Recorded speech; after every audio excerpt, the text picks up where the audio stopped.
The local P9 union in Austin went on strike after Hormel Foods demanded an almost 25% cut on already frozen wages. The strike divided families and tore the community apart. The Children's Theater in Minneapolis is revisiting the strike through its production of Spam Town, USA.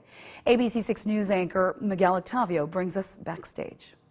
As children grow up and make sense of the world, they typically turn to their parents for guidance. But the Hormel strike made that job difficult. Some children couldn't understand why their parents, whether on strike or with the company, were despised. Spam Town USA gives people a chance to see those struggles through their lens. Officials say 8 officers were injured in the melee. They were taken to the hospital.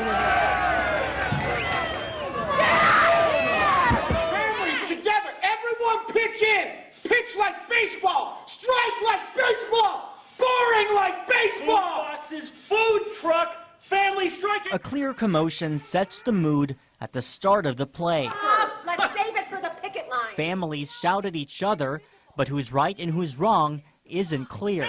This is Austin now. It's a point director Will Davis tries to make. This play is not about how the strike was, it's about how the strike felt. Good morning in America!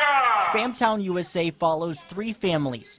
Parents are either a worker or a corporate manager, but it's the kids who are the stars of the show. We just tried to focus on what was it like to live in this?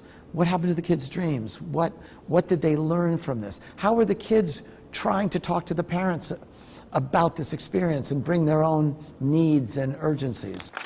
There are a number of fictionalized characters in this play who are friends who have that friendship tested because their families are on different sides of the debate. While it's all an act on stage, it was Jill Slay's reality. At home, I remember being told, just don't talk about it. Don't talk about where your dad works. The police continued to arrest demonstrators, and here it becomes a violent situation when they chase down a protester resisting arrest. Jill was in 6th grade during the strike. Her dad worked on the corporate side. He would be out of job if he didn't go to work.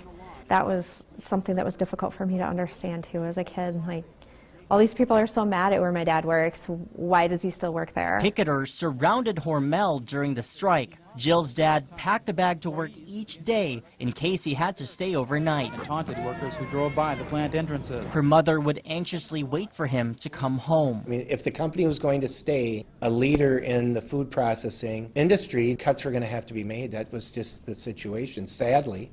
But it was. Race Hardy watched his father strike.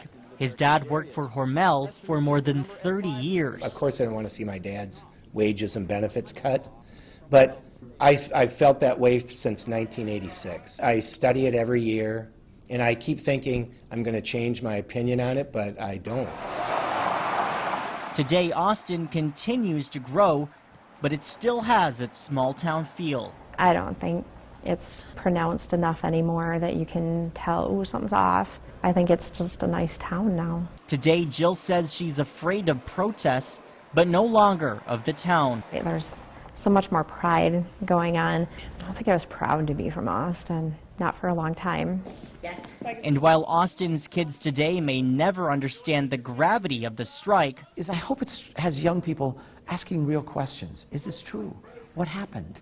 You know, to spur their interest in thinking about this event and the labor movement and what a union is. But the masterminds of the show hope it sparks more conversations beyond the strike. It allows you to walk in someone else's shoes. It allows you to experience their lives. It allows you to have empathy and see through their eyes and see the world through their lens.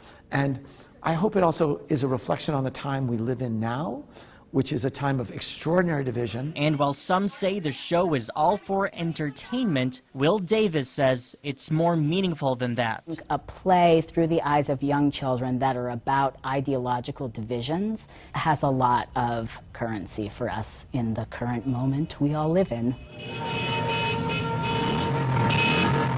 Jill, the woman you just saw who shared her experience during the strike, has since seen the show. She and some viewers who grew up during the strike say it felt real. The local 9 union also donated more than $1,000 for students in Austin's I.J. Holton Intermediate School to see the play. Miguel Octavio, ABC 6 News.